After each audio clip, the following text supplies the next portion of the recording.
decision of his reign, and for that alone, we shouldn't kick him around too much. When we come back, we'll begin the reign of Trajan, who, as I said, is widely considered one of the best emperors in Roman history. A military man at heart, he would leave Augustus's injunction against further expansion in the dust and push the empire into heretofore unconquered territory, bringing back with him riches that would fund a century of Roman brilliance. As a result of his campaigns, practically every standard map of the Roman Empire you see today is labeled down in the corner, Roman Empire at its greatest extent, 117 AD, or something like that. That was Trajan. He was Rome at its greatest extent. However, I must tell you that Trajan will have to wait until after the new year. I'm taking 2 weeks off for the holidays, but we'll be back on January 10 to begin the century Gibbon famously called the period when the condition of the human race was at its happiest and most prosperous. Happy Saturnalia.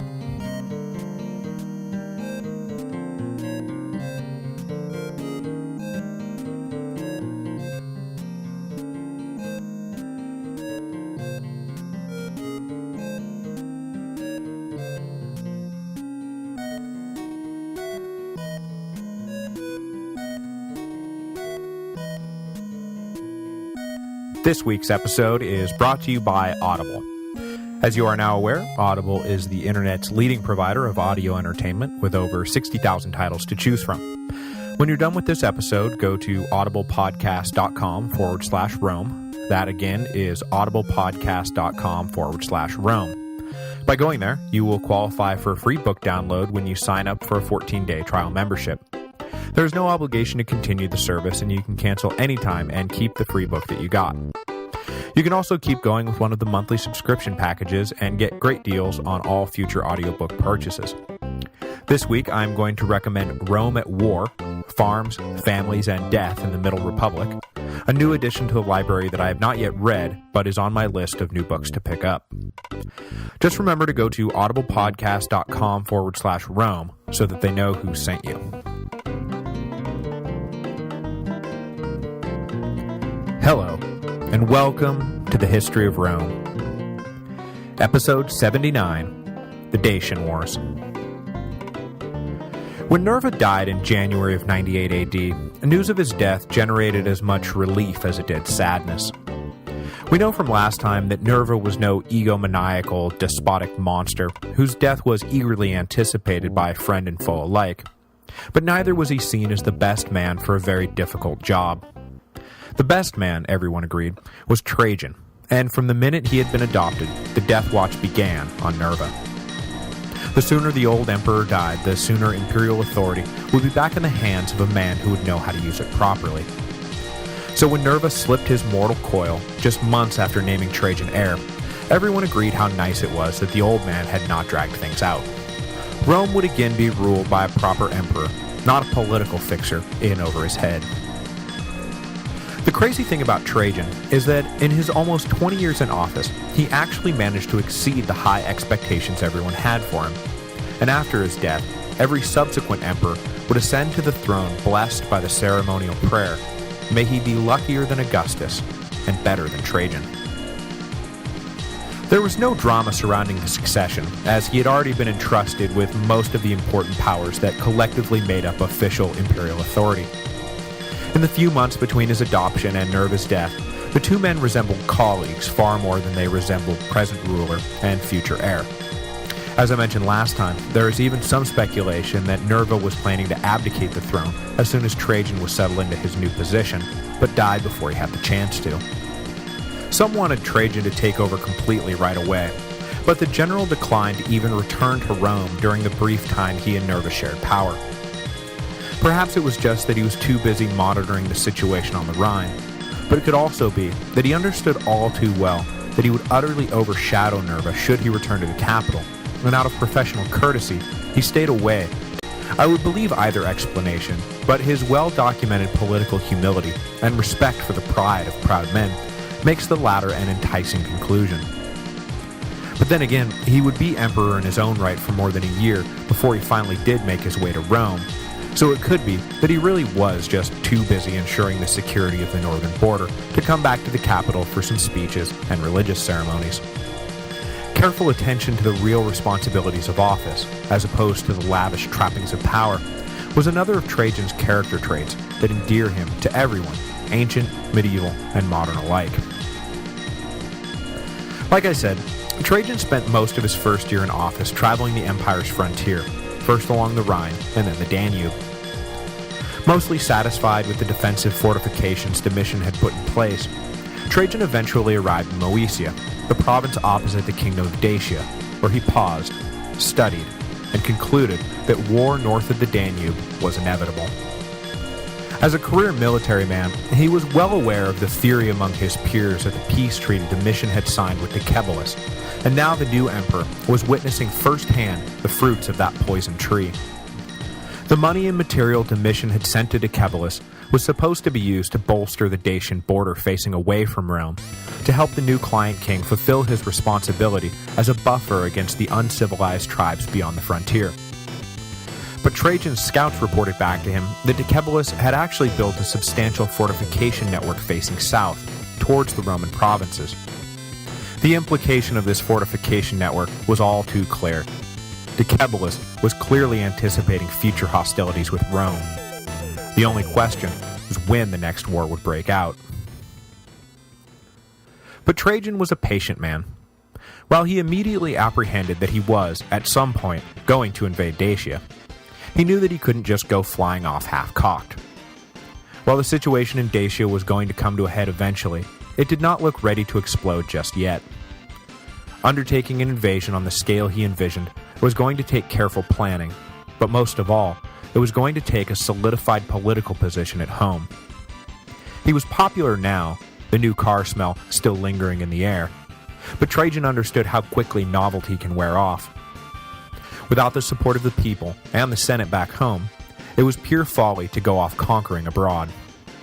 So, bidding an until next time to the Dacian kingdom, he made his way back to Rome in 99 AD.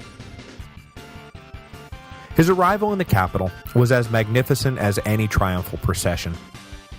His return to Rome had been anticipated since Nerva had named him heir, and the whole population of the city turned out to cheer their new emperor. Setting the tone for his reign, Trajan did not ride in on a splendid chariot or atop a great steed. Instead, he entered the city on foot and walked down the streets, greeting his adoring subjects. He continued in this vein as he met with the Senate, adopting a deferential tone and vowing to continue Nerva's policy that left men of senatorial rank free from the fear of imperial persecution. The Senate had been unhappy that they had had no say in the adoption of Trajan, and even more unhappy that he was a mere Spanish provincial. But the new emperor's demeanor disarmed even his most pessimistic critics. In both word and deed, Trajan signaled that he was returning to the old Augustan model of the emperor's princeps, merely the first among equals. This went a long way towards assuaging the doubts of the aristocracy, who quickly came to view Trajan as not only a man they could work with, but also a man who would work with them. Indeed, Trajan wound up as a sort of ironic flip side to Domitian. Domitian had sought to emulate all of Augustus's ends, while ignoring the first emperor's means. Trajan, meanwhile, emulated Augustus's means, while, as we will soon see, pursuing his own very different ends. Trajan spent the next 2 years in Rome solidifying his position, always with one eye on Dacia, but otherwise focused on ensuring political and economic peace across the empire he now commanded. To gain the support of the Senate, he freed more of Domitian's old political prisoners and returned more confiscated property to the aristocratic victims of the last Flavian's regime. To gain the support of the people, he announced his intention to continue and extend Nerva's alimentary system, and then ensure that his stepfather would receive proper deification from the Senate for the good work he had done in service to the empire. He then set about systematically reducing the size and scope of the imperial court. Domitian had built an executive branch that commanded and controlled the goings-on of the whole empire. Trajan had no interest in acting as an omniscient central authority, and let it be known that in the future, he would rely on the sound judgment of his provincial governors to decide for themselves how to handle their territories. He would issue orders on the most important or dangerous issues. But other than that, requests for instructions were usually returned with a note telling the governor, politely, to figure it out for himself. Trajan's bottom line was that you know the people and specific circumstances of your province best, and I have no intention of micromanaging you from Rome. Of course, Trajan had no intention of micromanaging from Rome because he planned to be busy with other, more important things, like, for example, the conquest of Dacia. The whole time he was busy solidifying his political position, he was simultaneously focused on redeploying the legions to ensure the success of his planned campaign. In addition to raising 2 new legions, he reorganized who was stationed where to ensure that when he marched across the Danube, border security would not suffer because of the troops he had pulled away from their previous posts. He also put his men to work expanding and strengthening the road network south of the Danube to ensure the stability of his supply lines. There's an old maxim that amateurs think about strategy while professionals think about logistics. If this is true, then Trajan was a consummate professional. His wars in Dacia would become legendary not for the battle plans he drew up, but for the engineering feats he employed to make the campaigns possible. Not since Caesar had built his bridges across the Rhine had the ancient world seen military engineering the likes of which Trajan demanded. Leading the emperor's corps of engineers was a key lieutenant who would eventually go to Apollodorus of Damascus. The Greek-born native of Syria, at some point, came to the attention of Trajan, and when the latter became emperor, he brought Apollodorus in as his chief architect, builder, and sculptor. Over the course of his reign, if Trajan needed something built, a bridge, a road, a triumphal arch, a new forum for Rome, another triumphal arch, he always turned to Apollodorus, who fulfilled his emperor's requests with what would eventually become world-famous vision and skill. The stone bridge he would soon build across the Danube would not only be the first permanent bridge across that great river, but also stand as the longest bridge ever built by humans for over 1,000 years. But before he could display his skills, he needed the opportunity to use them, and in 101, Trajan was ready to create the opportunity they both needed to achieve everlasting fame. Satisfied that the empire was in good working order, and the legions were in place to prosecute and support his invasion of Dacia, Trajan went to the Senate and asked for their permission to invade. He didn't need to do this, obviously, but he thought it prudent and beneficial to let the Senate give their seal of approval to his plans.